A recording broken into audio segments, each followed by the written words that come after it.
Welcome to the Big Fat Real Estate Checks podcast with Marco Kozlowski, where we help investors like you get the knowledge and skills you need to replace your JOB with passive cash flow for life. Welcome back. In this episode, we're going to discover how to make hundreds of offers an hour. I know that might even sound impossible because most people don't do it my way at all. In fact, let's discuss how most people go through the process of making offers and buying property. Well, seems like common knowledge, right? That's easy, Marco. I got this.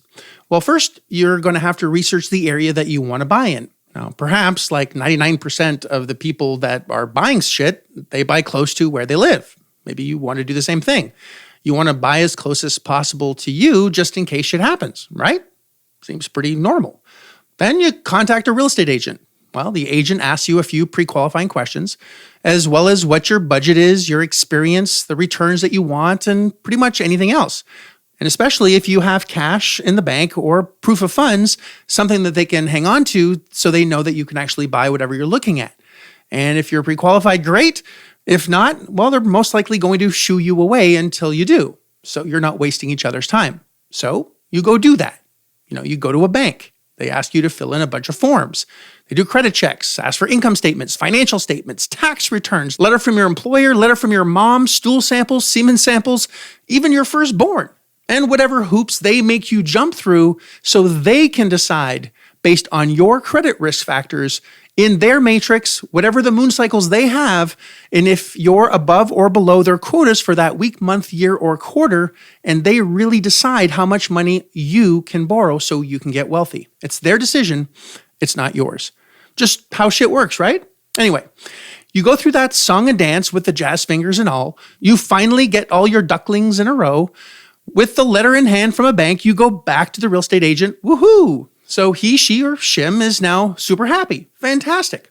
Let's find you a property. Well, they pull a short list to look at what you are able to do. You pick out a handful, and you take a few weeks to identify the ones you like, do a ton of research, do more research, and then even more research. You look at each one meticulously, look at the numbers, the income, the location, the crime, the condition, the spreadsheet after spreadsheet after spreadsheet after spreadsheet. You even drive by each one of them alone, and then with your spouse, and then with your family, then with your friends, and then finally Uncle Jim, whoever you want to impress or get advice from to make sure you're making the right decision. Well, you start getting excited and you do even more research, and that takes a while. But you want to be damn sure you can't make any mistakes. Now, this is important. You can't screw this up because you're either going to make a lot of money or you're going to lose the farm, and you just can't afford the mistakes. Now, can you? Now, you want to shoot accurately. You don't want any snafus. It's a big commitment. A big check has to be written, and you really got to be sure. So finally, you love the one. It's the one. This is it. After weeks and weeks of checks and balances, double checks and triple checks and rechecks, you contact the agent to finally make an offer. Agent says, I got to make the highest and best offer or someone else is going to buy it. So I don't want to lose this deal. Maybe you don't want to lose this deal because in your opinion, it's a great deal and you just don't want to go through that. So as the agent gets the paperwork ready, bad news. Someone else bought it. Too late. Shit. Well, it's plan B time. So you're super grateful that you had more options. So on to your second choice. Now you better move quickly before someone else grabs it, says the agent. Can't have that shit happen again now, can we? So as the agent is preparing the paperwork and you're thinking, man, I really hope we get this thing accepted. You keep thinking, more stress. I want this deal. Please accept it. Stress. How do people survive this shit? Sleepless night after sleepless night? That sucks. Finally, the paperwork is ready. You submit the highest, best offer possible and hope, even pray, it gets accepted. And it does. And you're thrilled. You do the little pee-pee dance over and over again. You nailed it. You celebrate. You got your first offer accepted. Woohoo! Does that sound about right? Isn't that what most people do? Well, I'm sorry to tell you that every single step, I mean each and every single one of those steps in that scenario is dead fucking wrong. If this was a 4-hour podcast, I'd rip each segment of that explanation into tiny little bitty shreds. Look, I already touched on some of those points in past episodes, and I really want to make sure it's clear to you why that approach completely sucks. Here's a few brushstrokes. First, buying in areas based on where you live instead of best return is a terrible mistake, terrible business. I covered this in past episodes. Why pay $3 million to net out $100,000 in some markets when in others you could buy the same $100,000 net for less than $700,000 in other markets? Do you give a shit where the money comes from? I hope not.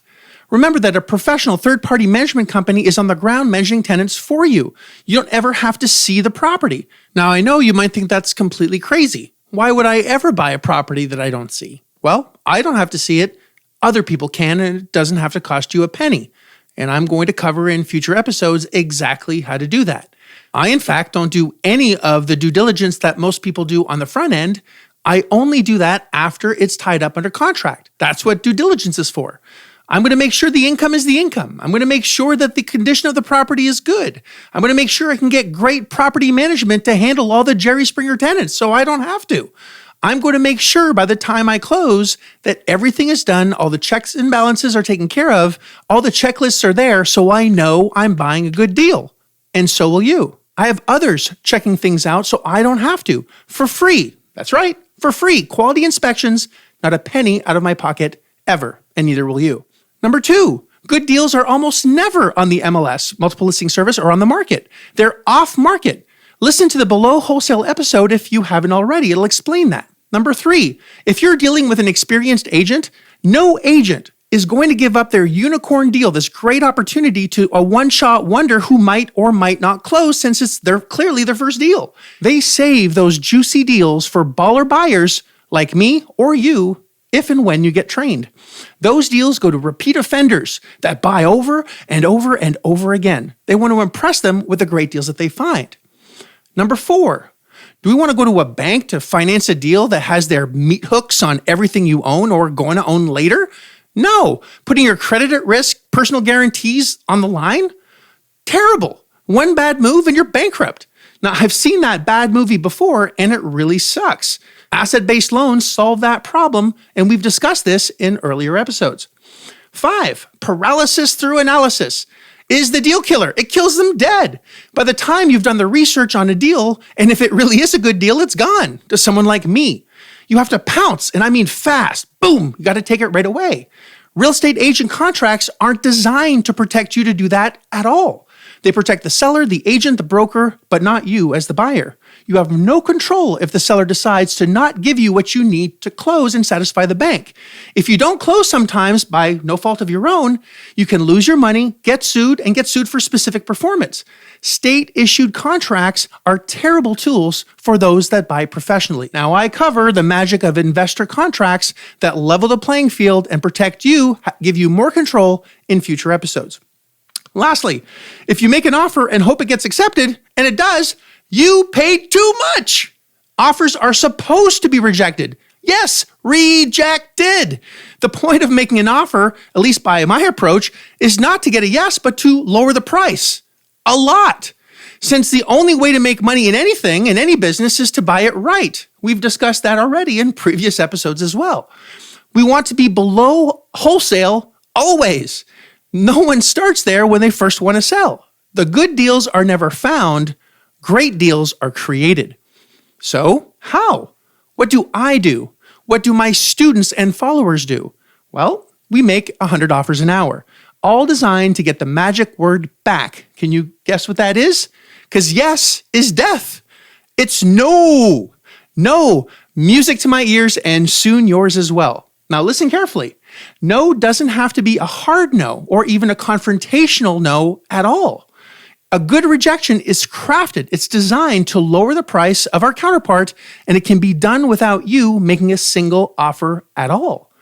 I'll let that sink in for a second.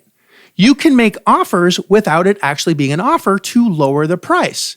Now again, an offer doesn't have to be fancy at all. Doesn't need to be a contract or a letter of intent, an LOI for those that know the biz. It can be as simple and as elegant as a simple email. Yep, a single email. Can you send a simple email? I sure hope so. So, if you send 100 people that you pull from a list or have a property for sale by owner, and if you send them a simple email that says something like, you have some cash to buy the right asset at the right price, at the right returns right now, you can close today, only if there's a lot of flexibility on price for them in exchange for fast sale. If you're interested, let us know. Now, half are going to say no, or they're just not going to respond. So what? We have half that will. Now, that's when the games begin. Yes, it's a game. It's a fun game that just makes you millions. Would you be okay with sending out 100 emails and getting back 50 that say, yes, I'll take a discount for a quick sale? And then you send out another email that reduces the price even more, then another, then another, then another. And then a handful of very motivated sellers needing to sell at exactly the price that you need, exactly what you need to use asset-based lenders to buy as many cash flowing assets as you possibly can. Would you like that? Fucking right you will. Oh, and how much does pulling a list and sending out a few emails cost? Nothing, zero, nada. Again, it's a numbers game.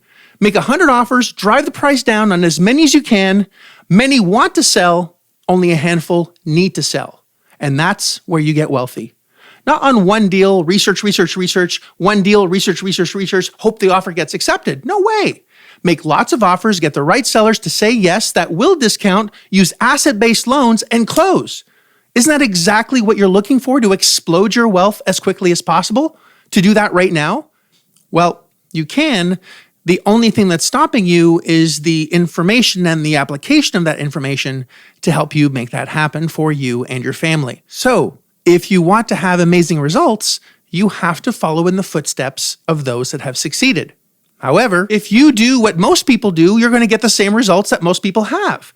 And I'm pretty sure that the average human is broke. Change your strategy. Get the right deals at the right price and buy it without having to use your own money, ever.